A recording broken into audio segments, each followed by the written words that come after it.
Good afternoon. Here we are again on Dartmoor. We've just left Belstone about an hour ago. Stopped at a pub. For reasons unknown to me, when I came to edit this video, that clip had just cut off at that point. No idea why. It was the intro to the video, so I'm going to need to do it in post. This camp was really good fun, and it started off as a reunion kind of for me and my friend Rob. We've been mates for ages and we hadn't seen each other since before the lockdown. We're both into camping, so we thought it'd be a great idea to meet up and get ourselves out on the moors and have a camp. Rob's a bit of an ultralighter, so I was quite keen to see what kit he was going to bring along.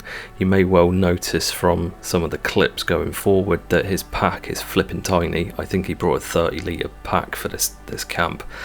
The initial plan was to head to Hound Tor, which is about 8 kilometres from Belstone, but we decided to alter the route as we went along. So that's it for the intro, and I'll get back to the main video now.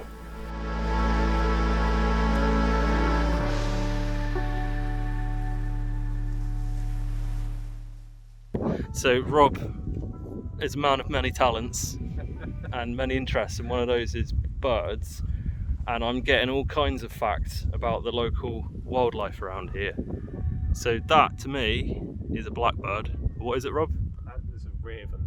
Okay. It's got like a 5.5 foot But wingspan. But can we agree that it is a bird and it's black? Yeah, I mean, I'll grant you that, definitely. Those two things are facts. But a blackbird's like a species. It's like looking at a whale and saying, well, it swims, it's a fish. Okay, that's reasonable logic. I can get on board with that. But yeah, I know nothing about birds, but Rob does. So any more interesting wildlife, yeah, we'll bring you back and hit you with the facts. It will all be good.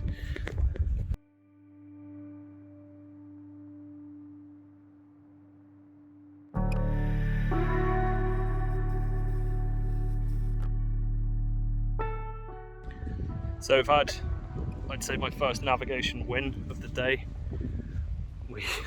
You know what I'm like, I always tend to wander into valleys and make life harder for myself. So we almost did that a minute ago. We were gonna walk down into there and then up to Steeperton Tor, but we aborted that at the last moment, and I think it was for the best, because that doesn't look fun. It doesn't look like something we want to be doing. And we don't need water either, so we're not going down there. Instead, we're going to follow the path this way and try and follow the ridgeline up a little bit, up to the top of Steeperton Tor.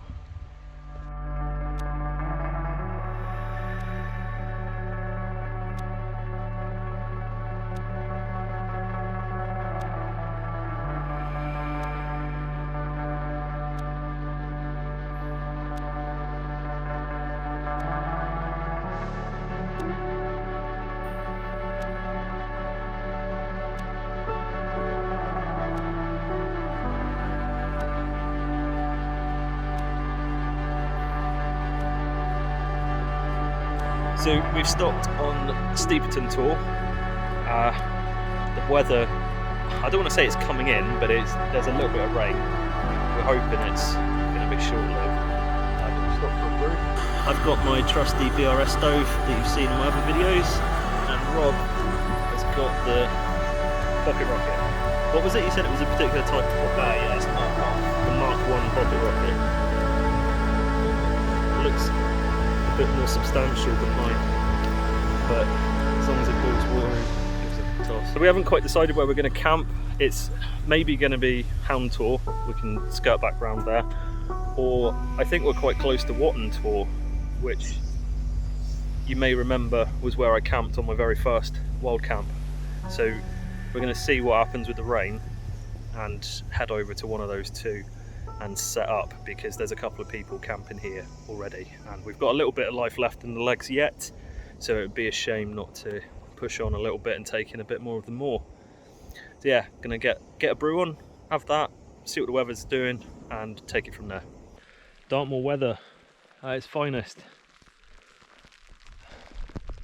We're still living in hope, that this is going to move on in a bit. What do you reckon, Rob? Wet. Wet. Yeah, not sure what else to say on the matter really.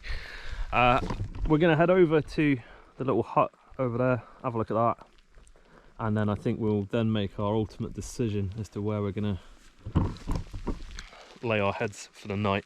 My betting is Hound Tor personally, but we'll see when we get over there. You gotta love Dartmoor weather. What we were hoping was a fleeting shower is turning into something a little bit more persistent. Basically, everything you can see coming in that way is coming towards us. So there could be lovely blue sky on the other side of that, but I'm not holding out much hope. We're going to head in that direction anyway. I think it's Wild Tor over there, I think. I don't want to get my phone out at the moment. It's really wet, but we're heading over there. We'll work out what Tor it is when we get there. Yeah, it's turned into a bit of a wet one, but it's alright. It's not cold, just a bit wet. But that's Dartmoor, isn't it? If you don't like the rain, don't come out on Dartmoor, because you're going to get disappointed before long. But yeah, catch up with you in a bit.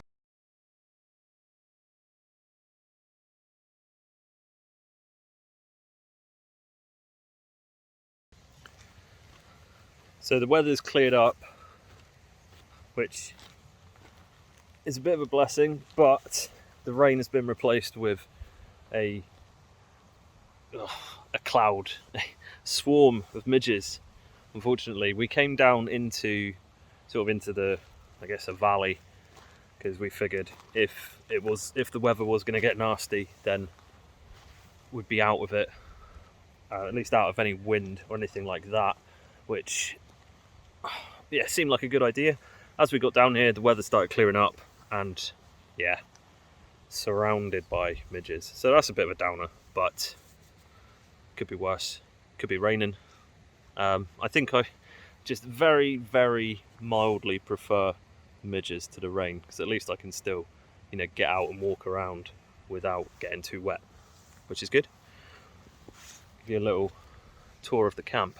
We found this sort of like a little island, yeah, kind of a little island of flat grass in the middle of all these ferns, which has probably got something to do with the midge situation.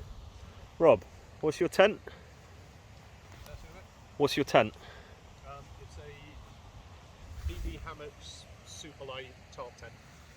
So, in case you didn't get that, it's a DD Hammocks super light tarp tent. And what was it? Did he say it was about 700 grams it weighs? Yeah, about 700 grams without poles or lines. Blimey. 700 grams. Nice, so that's Rob's home for the night. I got the Hex Peak.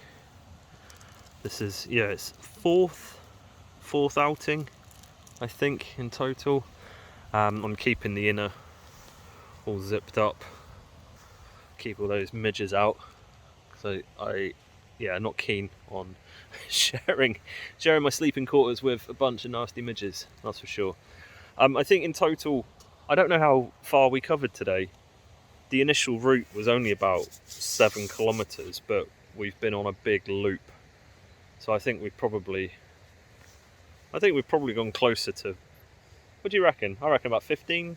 Yeah, 8-9 miles. Yeah. So it's been a nice little jaunt. It's just, yeah, freaking midges. Ah. Yeah, I really need to get myself a midge net, because this is just silly. This is absolutely silly, but never mind. It is what it is. So I'm gonna have some food. Rob's tent went up a lot faster than mine. I was procrastinating a little bit, and he is already eaten, already fed. I'm not. I'm getting hungry, so I'm gonna put my food on, and I've got Thai green curry tonight. Looking forward to that. Jesus, I don't know if you can see these midges from the camera, but there's just a swarm of them. Anyway, I'm gonna get some food.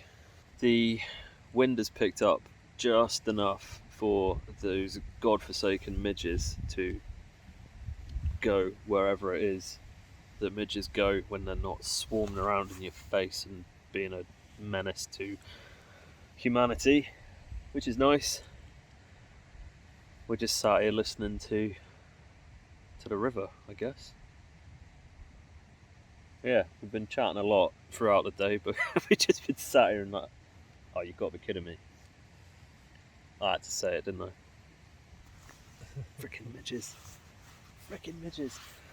So today, just a bit of a wrap up because the filming's been a little bit fragmented today.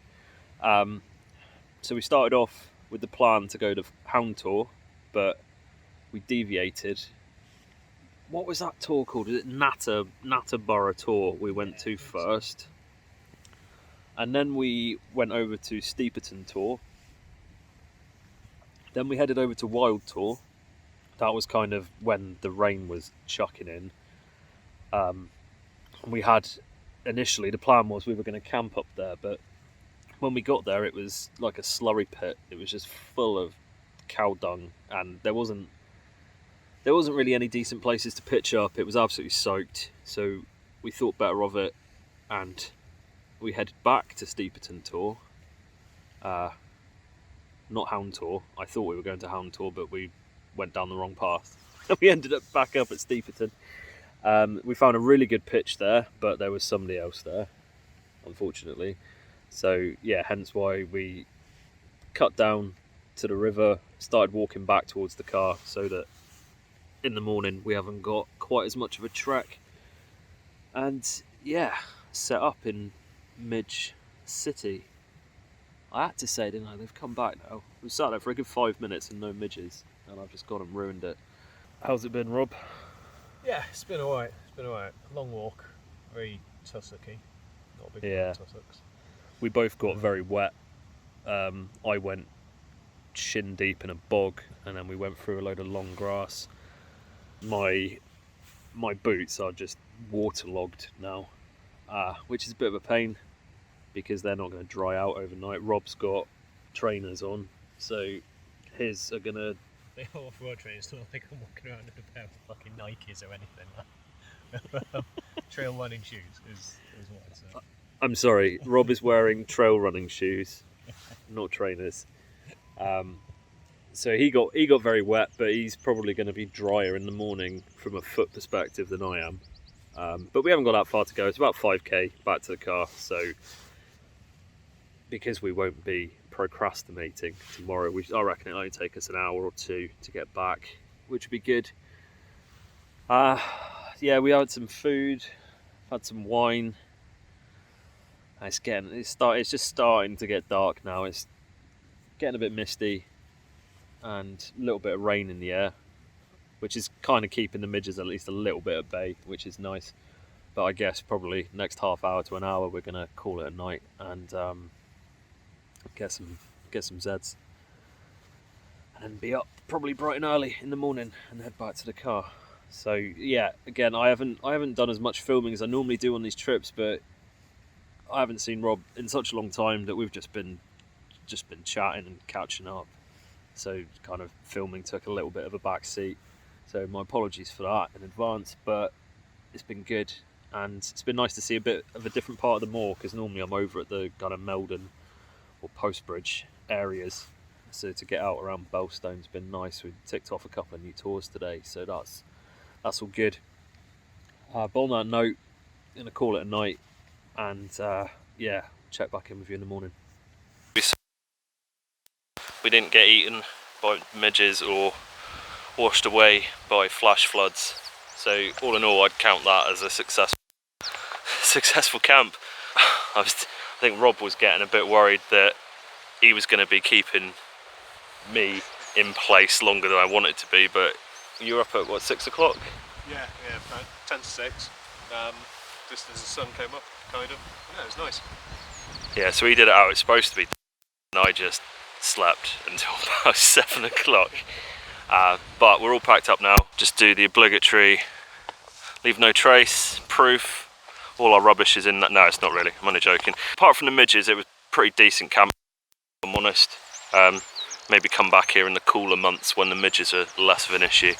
This could be a stupid idea.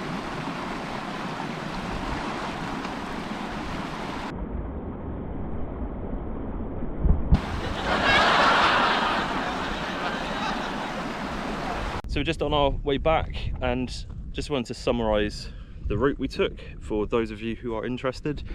So we started in Belstone, which is over behind this hill here, and we walked along a pretty nice path along the base of that tor. I'm not sure what tor that is, that one up there.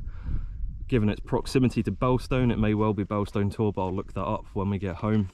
So we came along the path and we went up to these rocks. I don't think this is a tor up here, but there are some granity rocks up there, so we cut up to those.